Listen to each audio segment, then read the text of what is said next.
Assalamualaikum warahmatullahi wabarakatuh. Saya Akna Kumala Fitriani. Di sini saya akan mempresentasikan dengan materi penelitian pragmatik dan resepsi sastra. Pertama-tama yang akan kita bahas mengenai pragmatik. Apa sih pragmatik itu? Pragmatik adalah cabang ilmu bahasa yang mempelajari struktur bahasa secara eksternal. Seorang ahli bernama Yule 1996 berpendapat bahwa pragmatik adalah studi tentang makna konteks.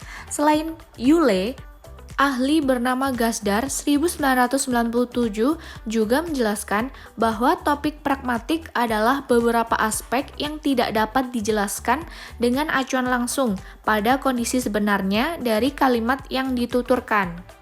Pragmatik sendiri adalah kajian ilmu yang menyelidiki bagaimana makna di balik tuturan yang terkait pada konteks yang melingkupinya di luar bahasa. Di sini konteks berperan penting dalam bertutur yang memiliki fungsi untuk menentukan makna dan maksud suatu ujaran yang diucapkan. Arti dari konteks sendiri merupakan bagian yang menyertai sebuah teks. Berbicara mengenai konteks dalam pemakaian bahasa, ada satu ahli yang bernama Lubis 1993 memiliki pandangan bahwa ada 4 macam konteks pemakaian bahasa, yakni yang pertama, konteks fisik. Konteks fisik meliputi tempat terjadinya pemakaian bahasa dalam suatu komunikasi. Yang kedua, konteks epistemis, yaitu latar belakang pengetahuan yang sama-sama diketahui oleh pembicara atau pendengar. Yang ketiga yaitu konteks linguistik, yang mana terdiri dari kalimat-kalimat maupun tuturan yang mendahului satu kalimat atau tuturan tertentu dalam peristiwa komunikasi. Dan yang terakhir adalah konteks sosial, adalah relasi sosial dan latar setting yang melengkapi hubungan antara pembicara dengan pendengar. Selanjutnya kita akan memasuki pada jenis-jenis pragmatik. Apa saja sih jenis-jenis pragmatik itu? Pada poin pertama ada tindak tutur. Apa sih tindak tutur? Tindak tutur adalah salah satu analisis pragmatik yang mengkaji bahasa dengan aspek pemakaian aktualnya. Ada 3 jenis tindak tutur. Yang pertama adalah tindak tutur lokusi, yaitu untuk menyatakan sesuatu yang mengandung fakta atau kebenaran. Yang kedua, tindak tutur ilokusi, yakni yang mengandung makna tersembunyi serta diidentifikasi sebagai tindak tutur yang bersifat untuk menginformasikan sesuatu yang mengandung maksud tuturan tersebut. Dan yang terakhir yaitu tindak tutur perlokusi, adalah tindak tutur yang menumbuhkan pengaruh atau efek kepada mitra tutur.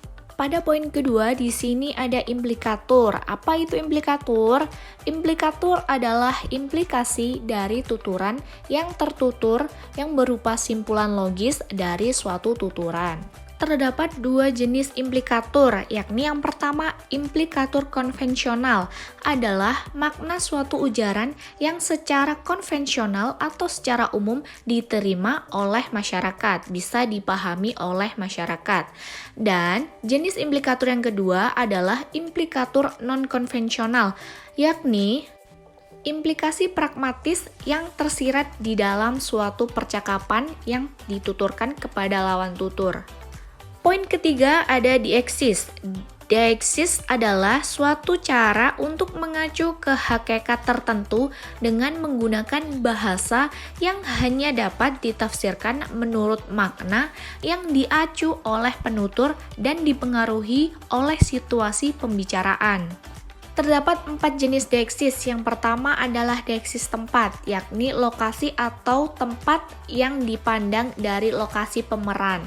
Yang kedua yaitu deeksis wacana, adalah rujukan kepada bagian-bagian tertentu dalam wacana yang telah diberikan atau yang sedang dikembangkan. Yang ketiga deeksis sosial, yakni perbedaan ciri sosial antara pembicara dan lawan bicara mengenai topik yang dimaksud dalam pembicaraan tersebut. Yang terakhir yaitu deeksis waktu, adalah pengungkapan atau pemberian bentuk kepada titik atau jarak waktu yang dipandang dari waktu sesuatu ungkapan dibuat. Dalam kajian pragmatik ada dua teori atau prinsip kesantunan, yakni teori kesantunan Leach dan teori kesantunan Brown-Levinson. Sebelum membahas teori kesantunan menurut Leach dan Brown-Levinson, banyak sekali ahli linguistik yang mengemukakan konsep tentang kesantunan tersebut. Semua konsep yang dikemukakan oleh para ahli tentunya berbeda.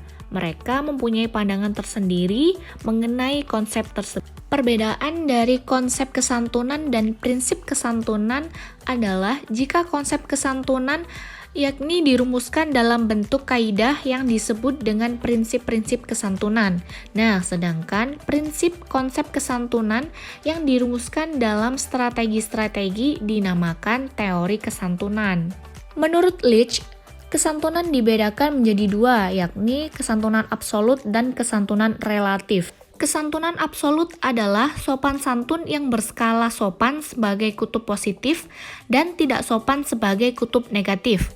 Sedangkan kesantunan relatif adalah sopan santun yang bergantung pada konteks atau situasi. Teori yang kedua yakni teori kesantunan menurut Brown dan Levinson. Terdapat dua hal utama dalam teori ini, yakni rasionalitas dan muka. Rasionalitas merupakan penalaran atau logika, sarana tujuan. Nah, sedangkan muka sebagai citra diri yang terdiri atas dua keinginan yang berlawanan, yaitu muka positif dan muka negatif. Yang mana artinya adalah rasionalitas adalah cara berpikir atau penalaran manusia sebagai sarana atau tujuan saat berbicara. Kita sampai pada materi terakhir kita mengenai resepsi sastra. Resepsi sastra merupakan aliran sastra yang meneliti teks sastra dengan mempertimbangkan pembaca selaku pemberi sambutan atau tanggapan. Dalam memberikan sambutan atau tanggapan tentunya dipengaruhi oleh faktor ruang, waktu, dan golongan sosial. Berikut resepsi sastra menurut Hans Robert Jauss tentang horizon harapan. Apa itu horizon harapan? Horizon harapan adalah harapan-harapan pembaca karya sastra sebelum membacanya. Pembaca sudah mempunyai wujud harapan dalam karya sastra yang dibacanya. Ada beberapa faktor yang mempengaruhi horizon harapan seseorang, yakni dipengaruhi oleh tingkat pendidikan, pengalaman, pengetahuan, dan kemampuan seseorang dalam menanggapi suatu karya sastra.